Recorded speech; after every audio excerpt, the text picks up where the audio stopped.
So, und jetzt die Joker-Frage. Warum hat man es nicht gesagt? Aus einerseits Sorge in den Wahlen im Osten, dass man gesagt hat, dann sind die Leute vielleicht in Sorge, dass der Krieg eskalieren könnte von russischer Seite, das tut er sowieso, zur AfD, und der Angst, dass der Krieg sich ausweitet, hat man nicht den Mut aufgebracht, nein, den Satz noch, hat man nicht den Mut aufgebracht, der Bevölkerung zu sagen, Achtung, wir müssen mehr Geld in die Hand nehmen, sonst weitet sich der Krieg aus.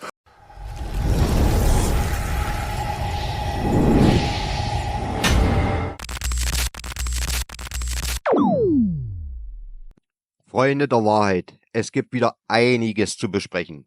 CDU-Mann Kiesewetter hat es wirklich gesagt. Die Wähler wurden bewusst getäuscht. Aus Angst vor den Wählern im Osten und um den schönen Schein der Schuldenbremse zu wahren. Jetzt zerbricht das Lügengerüst live bei Lanz. Wer wissen will, wie dreist die Politik euch anlügt, der sollte dieses Video nicht verpassen. Lasst ein Like da, abonniert den Kanal und vor allem schreibt in die Kommentare, was ihr von dieser Wählertäuschung haltet. Auf geht's! Nachzufragen sitzt heute hier. Dieser Mann beschäftigt sich seit Jahren intensiv mit Verteidigungspolitik, Oberst AD. Einer, der offenbar bei seinen Wählern eine sehr hohe Glaubwürdigkeit besitzt, hat gerade in Baden-Württemberg, glaube ich, das drittbeste Direktergebnis geholt. Und deshalb ist es umso bemerkenswerter, wenn dieser Mann sagt, ich kann jeden verstehen, der sagt, das war Wählertäuschung, was wir da gemacht haben. Und weiter, als ich im April und im Mai darauf hingewiesen habe, dass wir dringend über Schulden reden müssen, da hieß es, lass mal lieber, ist nicht gut für den Landtagswahlkampf.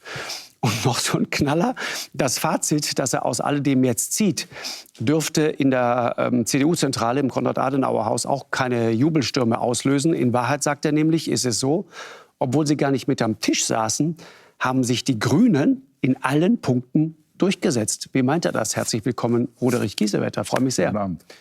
Sind Sie noch in der CDU, Herr Kiesewetter? Aber wie? Ja? Sehr gut sogar. Wissen Sie da mehr, Herr Banaschak? Es ist gut, dass es Menschen wie Roderich Kiesewetter in der CDU gibt. Das sage ich doch. Ich spüre da was zwischen Ihnen beiden. Also wenn die komplette CDU so wäre wie er, wäre vieles leichter. Ja. Man muss es so deutlich sagen. Wir sind eine Volkspartei und haben deswegen viele Strömungen. Ja, und die sind auch eine Volkspartei und die so. zusammen ergeben eine Menge Punkte. Naja, wir haben ein bisschen mehr, wir haben fast doppelt so viel Stimmen wie die Grünen. Aber es wäre gut gewesen, wenn wir mit SPD und Grünen hätten verhandeln können. Und jetzt haben wir halt nur eine sehr eingeschränkte Auswahl. Und die Frage dazu an Herrn Kiesewetter. Warum hat die SPD alles, aber auch wirklich alles durchgekriegt, was sie wollte? Ich glaube nicht, dass die SPD alles durchbekommen hat. Wichtig ist doch, dass gut, wir... Die SPD und der Söder. Naja, die Union. Also wir haben uns doch auf, wir haben doch auf was uns ganz Tolles die CSU und die SPD. Ja, also zunächst einmal geht es um eine funktionsfähige Regierung in Deutschland. Lassen Sie den Prolog weg. Nein, Sagen den Prolog voll gleich ich will ja nur nicht gleich in den Epilog gehen. Ja. Das Entscheidende ist, dass wir so schnell wie möglich eine funktionsfähige Regierung brauchen und dass jetzt Entscheidungen getroffen werden, die man schon vor einem Jahr hätte treffen und jetzt, können. Warum wurde Friedrich Merz so über den Tisch gezogen? Der wurde nicht über den Tisch gezogen, sondern er hat selbst entschieden, dass er in jedem Fall, nach dem Vorfall von Trump, dass er sagen will, wir müssen mehr Geld in die Hand nehmen. Das hätten wir allerdings schon vor einem Jahr machen können, als klar war, dass der Bundeskanzler in den USA gesagt hat, wenn die Amerikaner die 60 Milliarden, damals Ukraine-Hilfe, nicht bringen, wir Europäer können es nicht. Und das hat die Trumpisten wach gemacht und hat gesagt, die Europäer, Krieg ist auf ihrem Boden, die sind ja nicht mal in der Lage, Geld in die Hand zu nehmen. Und das war mein Punkt damals, April, Mai, Sie haben es gerade angesprochen. Darüber reden wir. Und wir waren damals, Und jetzt müssen wir um einen viel höheren Preis uns einbringen. Wir hätten das vor einem Jahr haben können und uns um was anderes kümmern. Staatsmodernisierung, Digitalisierung und vor allen Dingen eine stärkere Unterstützung der Ukraine. Wie weit wollen wir das eigentlich noch treiben mit diesen Schulden, mit einem sehr betroffenen Blick und dann auch noch auf Kinder verwies, die das irgendwann mal alle zurückzahlen müssen und so weiter. Und damals verwendete er einen interessanten Begriff. Er sagte oder baute ein in diese Antwort das Wort grundsätzlich. Ist Ihnen aufgefallen? Flexibilität. Ist Ihnen aufgefallen, ja? Das kleine Wörtchen grundsätzlich.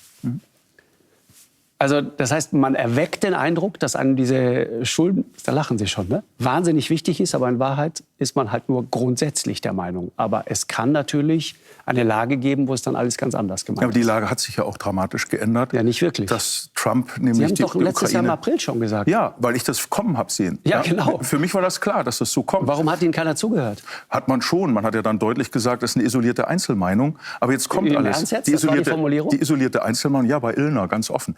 Die isolierte Einzelmeinung ist gesagt? jetzt herrschende Lehre. Friedrich Merz. Aber es ist jetzt herrschende Lehre. Und das freut mich. Ich bin da nicht wichtig. Es ist entscheidend, dass es sich durchgesetzt hat. Wir müssen für unsere Sicherheit Geld in die Hand nehmen. Und es wäre für die Bevölkerung weitaus wichtiger gewesen, wenn wir das schon im letzten Jahr gemacht hätten. Ja, noch mal ganz kurz. Isolierte Einzelmeinung. Sagt Ihr Chef öffentlich über Sie? Ja, war ja aber bekannt. Ja. Ja, klar. Ist das der Grund, warum Sie nicht Teil des Teams sind, das die Koalitionsverhandlungen jetzt mit anführt? Da müssen Sie Friedrich Merz fragen. Aber Sie sind nicht Teil davon? Nein, ich bin kein Teil davon. Aber ich bin sind Sie wütend darüber? Sauer? Enttäuscht? Ich bin Opa und habe Zeit für meine Enkel nächste Woche. Aber Spaß beiseite. Spaß beiseite. Das Entscheidende ist... Ihre Expertise in dem Bereich. Man kann ja dazu stehen, wie man will. Ja, müssen Sie ihn aber fragen. Sie kennen sich aus. Und seit 3 Jahren sagen Sie das, was Sie sagen. Sehr glaubwürdig, sehr konsistent, immer das Gleiche. Ja. Aber Sie werden da kein Blatt zwischen Ihnen und mich bringen. Er hat sich ja festgelegt. Und dann müssen Sie ihn fragen. Meine Expertise steht bereit. Bin bereit zu unterstützen, aber ich muss nicht. Ja. Ich muss nicht. Weil Sie sagen Wählertäuschung. Folgendes ist, nein, das habe ich nicht gesagt. Ich habe gesagt, man kann Argumente verstehen, dass Leute sagen, das war Wählertäuschung. Ja. Kann ich nachvollziehen. Für mich war das schon im Wahlkampf klar, dass ich gesagt habe, Leute, nach dem Wahlkampf werden wir sehr viel Geld in die Hand nehmen müssen. Denn mir war es im letzten Jahr schon klar, 300 Milliarden für Verteidigung waren die Zahlen, die ich sagte, die wir brauchen bis 2030 und nochmal 200 Milliarden für Infrastruktur. Und was passiert? 500 Milliarden für Infrastruktur und nach oben offen für Verteidigung. Alles richtig. Aber man hätte es früher sagen müssen und unsere Bevölkerung darauf vorbereiten, dass wir den Gürtel enger schnallen müssen. So, und jetzt die Joker-Frage. Warum hat man es nicht gesagt? Aus einerseits Sorge in den Wahlen im Osten, dass man gesagt hat, dann sind die Leute vielleicht in Sorge, dass der Krieg eskalieren könnte von russischer Seite. Das tut er sowieso. Und man hat gedacht, dass wir als Hüter der Schuldenbremse nicht den Eindruck vermitteln wollen, mehr Geld in die Hand zu nehmen. Das kann ich verstehen. Wurde Ihnen das so gesagt? Lass das mal mit den Schulden, weil die Landtagswahl... Das wurde nicht mir gesagt, sondern das war natürlich die offizielle Politik. Das will keiner hören. Das war ganz klar, dass eben im Osten mit der Konkurrenz zu Bündnis Sarah Wagenknecht, zur AfD und der Angst, dass der Krieg sich ausweitet, hat man nicht den Mut aufgebracht, nein, den Satz noch, hat man nicht den Mut aufgebracht, der Bevölkerung zu sagen, Achtung, wir müssen mehr Geld in die Hand nehmen, sonst weitet sich der Krieg aus. Und durch dieses Verzögern sind tausende Ukrainer gefallen und hunderte Zivilbürger und Bürgerinnen gestorben, weil wir zu lange gezögert haben. Nachdem Scholz gesagt hat, wenn die Amerikaner die 60 Milliarden nicht liefern, wir können es nicht. Wir hätten es damals müssen. Und es hätte viel Menschenleben gespart und vor allen Dingen die Ukrainer in eine bessere Situation Friedrich gebracht. Merz wollte eine Wahl gewinnen. Ich glaube, das ist der Grund, warum man es nicht gesagt hat. Was haben Sie nicht? Wir haben ja sehr schwierige Koalitionen in den neuen Ländern. Sie haben doch eine Wahl gewonnen. Die Bundestagswahl haben wir gewonnen. Ich bin jetzt von den Landtagswahlen ausgegangen. Und die Bundestagswahl haben wir gewonnen, ja, natürlich. Und jetzt sind wir in Koalitionsverhandlungen. Und jetzt geht es auch darum, so rasch wie schnell wie möglich handlungsfähig zu werden. Es gibt in dem Zusammenhang, und deswegen ist es schon interessant, dieser Geschichte noch mal ein bisschen auf die Spur zu gehen. Die Kollegen vom Stern haben es, glaube ich, dieser Tage berichtet. Lohnt sich sehr, diese Titelgeschichte zu lesen. Das ist spannend. Ich habe es gelesen. Dann wissen Sie ja, worauf ich jetzt hinaus will. Schon im Herbst wurde in der Union offenbar in sehr kleinen Arbeitsgruppen und in kleinen Kreisen genau darüber geredet. Weil es genau notwendig darüber. war, ja. Aber man hat sich halt nicht darauf geeinigt, dies vorher zu machen. Ja. Das heißt, das war klar. Ob es so klar war, weiß ich nicht, weil es ja unterschiedliche Strömungen und Richtungen gab. Und der Generalsekretär war immer ein ganz klarer Verteidiger der Schuldenbremse. Und jetzt haben wir eben Lösungen finden müssen, weil der Druck auf Deutschland, die außenpolitische Erwartungshaltung riesig ist. Man will von dem Land in der Mitte Europas endlich wieder einen Beitrag erwarten, den Scholz 3 Jahre nicht geliefert hat. Stimmt. Die Wahlen sind gelaufen. Und genau das macht Kiesewetters Aussagen so unfassbar dreist. Jetzt, wo die CDU in den Bundesländern eine historische Klatsche kassiert haben, kommt dieser Mann daher und gibt offen zu, dass die Wähler die ganze Zeit verarscht wurden. Aber nicht aus Reue oder weil er plötzlich ein schlechtes Gewissen hat. Nein, sondern weil er es für notwendig hält, dass die Bürger endlich kapieren, dass sie manipuliert werden müssen. Er sagt es ja selbst, wenn die CDU vor der Wahl ehrlich gewesen wäre, hätten sie noch mehr Stimmen verloren. Das bedeutet im Klartext, man hat bewusst gelogen, weil man wusste, dass die Wähler die Wahrheit nicht akzeptiert hätten. Und jetzt, wo das Kind in den Brunnen gefallen ist, haut man es einfach raus, als wäre es das Normalste der Welt.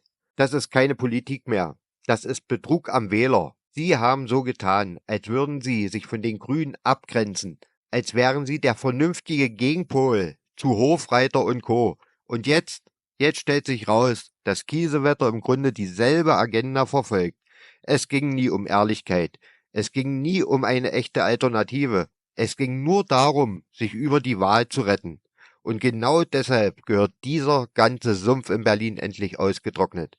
Wer einmal lügt, den glaubt man nicht. Und wer es so dreist zugibt wie Kiesewetter, der sollte in der Politik nichts mehr verloren haben.